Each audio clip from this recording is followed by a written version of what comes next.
Sunday night edition of the Scarlet Faithful podcast, brought to you as always by the Knights of the Raritan, the Rutgers NIL Collective. Knights of the Raritan provides a unique way for Rutgers athletic programs to be successful in the ever-changing NIL environment.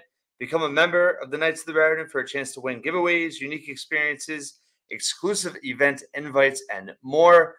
Subscribe to the free newsletter, link in the description of this episode on all platforms, and help Rutgers student athletes with NIL today. Huge news for Rutgers football with a flip heard around the state on Sunday. Four-star linebacker DJ McClary, committed to Penn State, took an official visit to Rutgers in early June, had visited the spring game, and several other times unofficially took an official visit to Penn State last weekend, made a decision, and ultimately will stay in state and become a Scarlet Knight. Huge flip for Greg Schiano, defensive coordinator Joe Harris-Simiak, and the entire coaching staff. Rutgers now with its sixth composite four-star recruit per 24/7 Sports composite rankings, and just another sign that this coaching staff and under Greg Schiano now entering its fifth season with momentum continuing to build with this pivotal 24 season approaching. But Rutgers recruiting legitimately right now projected to finish in the top 25 to 30 nationally. I know right now they're ranked top 10. We'll get into that. But let's just talk about DJ McClary and what it means for Rutgers football. McClary's composite score as the player grade on 24/7 Sports, .9249, which is extremely high. 201st best player nationally in the 25 class. Number 25 linebacker, number 4 recruit in New Jersey. What's really telling about this now flip commitment from McClary from Penn State to Rutgers is the resiliency of the Rutgers coaching staff, of Schiano, of Harris-Simiak, of all the support staff, of continuing to build that relationship and be relentless in the pursuit of him.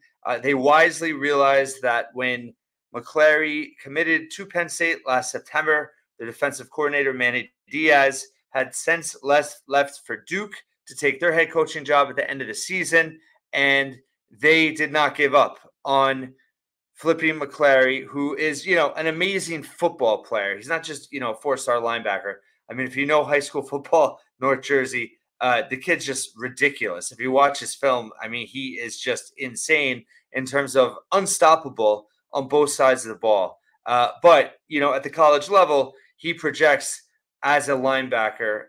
He has just tremendous speed, size. He is just his pursuit of the ball, of the offensive player, his fundamentals, how he stays low, and just his ability to explode in terms of pursuit and tackle. McClary just jumps up off on film. I mean, he's a quarterback, he's a running back, all that. But Joe Harris-Simiak was the lead recruiter. They obviously envisioned McClary as a linebacker. Harris-Simiak, not just the defensive coordinator, but the linebackers coach as well. And McClary on film and just his reputation, all his measurables, all that, surely projects as an impact starter at the Big Ten level. 6'1", 211 pounds. As I mentioned, Henry Snyder High School standout, Jersey City. His brother, Ike Holmes, former Rutgers defensive player under Schiano, and he ended up being nose tackle in that 2012-2013 era. Former teammate of Scott Vallone, current Rutgers assistant. So obviously strong relationships there. But the shift of Diaz leaving Penn State to go to Duke, listen, McClary could have gone pretty much anywhere per 24/7 Sports in terms of the Big Ten. Obviously, Rutgers, Illinois, Maryland, Michigan, Minnesota, Ohio State, Oregon, Penn State, as we said, and USC. So, could have gone anywhere in the Big Ten. Also, Tennessee, Virginia Tech, South Carolina, Pitt, Ole Miss, and as I mentioned, Duke. Manny Diaz going there. He tried. Boston College was in the mix. Savon Huggins is recruiter there, former Scarlet Knight. So can't say enough in terms of what this means. Just on the standalone, winning a recruit like this, in terms of the competition, flipping it from Penn State, and also their potential. McClary, as I said, just He is just a winning football player. He has the it factor. And in terms of a linebacker, I mean, he is explosive. And this is just a really exciting ad in and of itself, aside from adding to the obvious momentum now for the 25 class for Rutgers football. I mentioned a week and a half ago, maybe 2 weeks ago, I can't remember at this point, when things were really starting to roll, that Rutgers really had a chance to have a special class if they could do two things. If they could add John Forster, the running back, high 3-star from St. Joe's, and if they could flip DJ McClary from Penn State, both of which took early June official visits to Rutgers. They have now since done both. They now have 6 4-star recruits per the 24/7 composite rankings. They are Michael Thomas and Jalen Matthew. Hayer, the safety from DC. McClary, Talibi Kaba, the athlete from Hillside, projected to be in the secondary. Joshua Blackston, the offensive tackle from Baltimore. And Nakia Wynn, the offensive lineman from Michigan.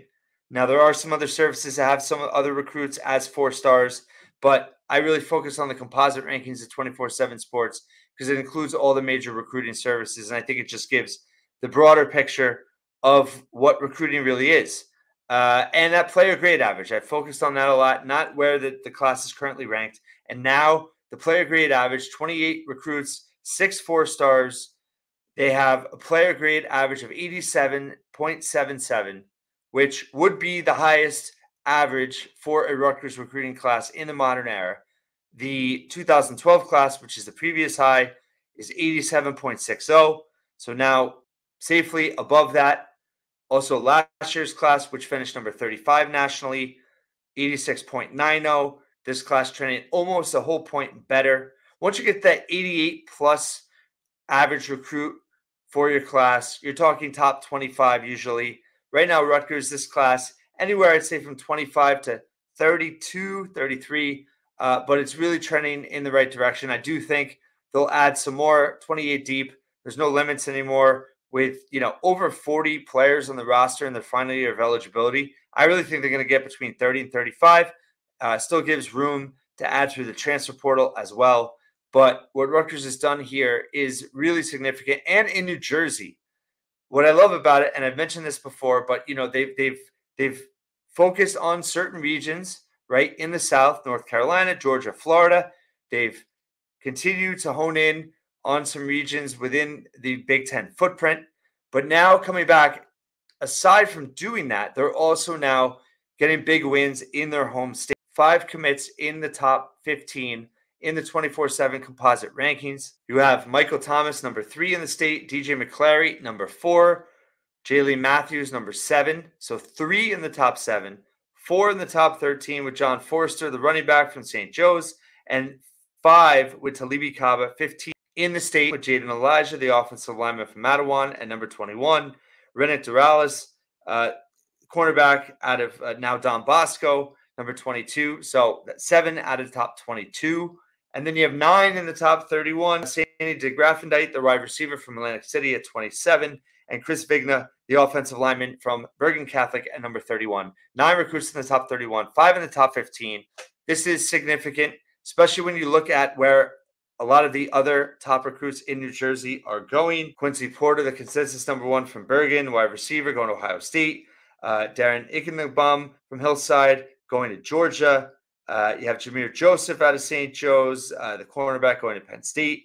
Alabama, Latsir Brooks from Millville. And then you have Ohio State on a pair of guys from DePaul Catholic in Deshaun Stewart and Dizzy Jones. But Rutgers is winning battles now. And people are wondering what's going on, and obviously I do think what people are saying in terms of the new ruling with the House and the likelihood that all Power 4 schools are going to be operating off a $22 million budget for essentially paying their student athletes. Again, we don't know how that's going to be split. We don't know. Each school is looking like going to have the opportunity to kind of split it the way they want to. Some schools will focus heavily on football, I'm sure. We don't know how Rutgers will be doing that, but guaranteed pay and that overall budget, I'm sure that does help. I don't think, though, that is the deciding factor here. Obviously, Rutgers is competitive with NIL, I believe. Knights of the Raritan doing a great job, other donors as well. We saw what Rutgers did from a retention standpoint in bringing so many starters back. You also have the fact that Rutgers is winning now, and they are projected to have an even better season. And the fact that they have all these kids committed going into the season is a huge thing. And now retention of this class is huge. But I just think Schiano has things rolling, and you get that benefit of the doubt. It gives you a certain level when you're losing. But now when you start winning and you see what Rutgers has become under Schiano, and you already have that credibility going into it, now it's just taking off to a point where you really are seeing Rutgers go head-to-head with top Big Ten competition, and they're winning battles. So, yes, the financial situation, NIL, the future of college athletics, that certainly helps. But, when you're seeing a domino effect where all these top recruits are starting to commit, and they're all starting to believe together, and you have all these four-star guys now in the last 3 weeks, now you have 14 of the 21 visitors from that first official weekend now committed in this class. You're seeing a belief. You're seeing a vision. It's all starting to come together. And flipping DJ McClary from Penn State is significant, and one that we will look back on for many reasons, I believe, not only for what he could potentially do for Rutgers on the field, not only because they were able to flip him from Penn State, a blue blood in the Big Ten. Not only are you able to get this haul now in the state of New Jersey, but for all of those reasons and just what this class is now becoming, it is really a special moment that I think we're all going to look back on in this class as a significant moment. And Rutgers now really cruising. We'll see who else they can add. More to come on the state of recruiting, but 4 stars falling left and right in the month of June. And hats off to Rutgers coaching staff. Wherever they're ranked right now, it doesn't matter. Obviously, a lot of the schools will add 5-star recruits and still building their classes. But for a program like Rutgers that is still building but is on the rise, to have this stable of recruits committed going into the season is huge. And like I said, that player grade average, if you look at last year, where that would shake out, somewhere in the high 20s, mid 20s, low 30s. Last year, number 35, but again, almost a point better now in terms of player grade. And the fact that historically, Rutgers has never had a higher player grade average than this current class. You have also that 2012 class had 6 4-star composite recruits. This class has 6 as well. The only difference between that class is they did have a 5-star in Darius Hamilton, but they had a lot lower floor in terms of some of the commits in that class as well. This floor of this class, I think, is really promising also.